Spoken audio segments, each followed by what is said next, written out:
안녕하세요. 자연재생한의원 전상호 원장입니다. 편평사마귀와 쥐젖, 비립종, 한관종 같이 얼굴에 잘 생기는 잡티에 대해서 설명해 드리도록 하겠습니다. 먼저 편평사마귀에 대해서 설명해 드리면, 편평사마귀는 인유두종 바이러스가 피부에 잠복해 있다가 점점 커지면서 볼록볼록 튀어나오고 오돌토돌 올라오고 색깔도 변하게 되는데요. 이렇게 색깔이 변하고 오돌토돌한 경우가 있고 볼록하게 튀어나오는 경우가 있고 색깔이 아주 진하게 되면서 얼굴 여기저기에 퍼지는 경우가 있습니다.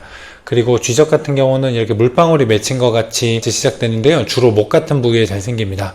목에 이렇게 동글동글하게 조그맣게 튀어나오기 시작해서 아주 심해지면 이렇게 늘어지고 색깔도 변하는 그런 걸 쥐젖이라고 합니다. 한관종은 치료가 가장 어려운 질환이 되겠는데요. 땀관이 증식해서 생기는 양성 종양의 일종으로 이거는 땀관이 회복되지 않으면 잘 치료가 되지 않는 그런 질환 중에 하나입니다. 그리고 비립종이라고 해서 이건 좁쌀 여드름과 착각하는 분들이 많은데, 피지가 차 있는 여드름과는 다르게 이거는 각질이 여러 겹으로 이렇게 쌓여 있으면서 생기는 그런 질환을 비립종이라고 하고 주로 눈 주변에 많이 생깁니다. 먼저 쥐젖과 편평사마귀에 대해서 간단하게 살펴보면, 쥐젖은 피부의 마찰 때문에 생기는 거고 이건 바이러스나 이런 걸로 퍼지는 건 아니기 때문에 피부 모공 관리를 잘 하면 더 이상 퍼지진 않게 됩니다. 하지만 편평사마귀는 바이러스가 피부 안쪽에 잠복해 있다가 점점 커지면서 볼록볼록 튀어나오게 되고, 이미 튀어나온 것들이 여러 개 생기게 되면 그 주변에도 많이 감염이 돼 있어서 점점 더 진행되는 경우들이 많이 있습니다. 쥐젖은 주로 목이나 가슴 같이 건조한 부분에 많이 생기게 되고, 편평사마귀는 주로 얼굴에 많이 생기지만 몸 여기저기 생길 수 있습니다. 이렇게 여러 환자분들을 치료하다 보면 쥐젖이 생긴 분들은 목에 닭살이 이렇게 보이는 경우들이 많이 있는데요. 모공이 이미 조금 늘어나기 시작하고 많이 건조해져서 볼록볼록 튀어나오기 시작한 쥐젖의 전 단계라고 볼 수가 있습니다.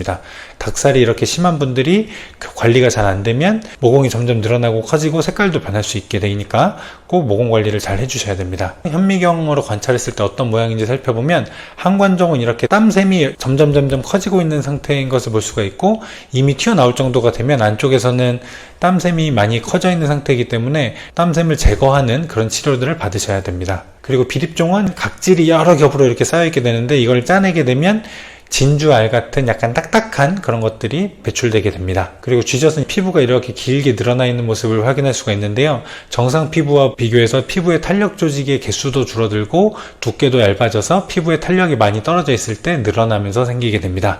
그리고 사마귀는 이렇게 안에 하얗게 비어있는 공간들이 관찰되는 것을 볼 수가 있는데, 바이러스가 퍼져서 안쪽에서 점점 커지다가 위아래로 커지면서 위로 볼록 튀어나오게 됩니다. 튀어나온 것만 제거해가지고는 아래에서 다시 또 올라올 수 있기 때문에 어느 정도 좀 파내야 되는 그런 치료가 되겠습니다. 저희는 이렇게 편평사마귀 쥐젖 같은 걸 제거할 때 CO2 레이저를 사용하게 되는데요. CO2 레이저는 피부의 수분에 작용해서 그 부분을 태워서 없애는 아주 강력한 치료 방법이 되겠습니다. CO2 레이저의 빛과 열을 이용해서 병변이 있는 부위를 강력하게 태우고, 그리고 태운 부분이 떨어지고 다시 피부가 깔끔하게 재생될 수 있게 하는 그런 치료 방법이 되겠습니다.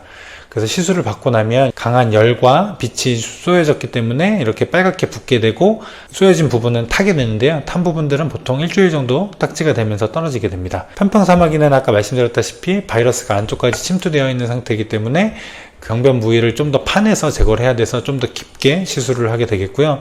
깊게 시술을 한 만큼 재생이 될 때까지 관리를 잘 받아야 됩니다.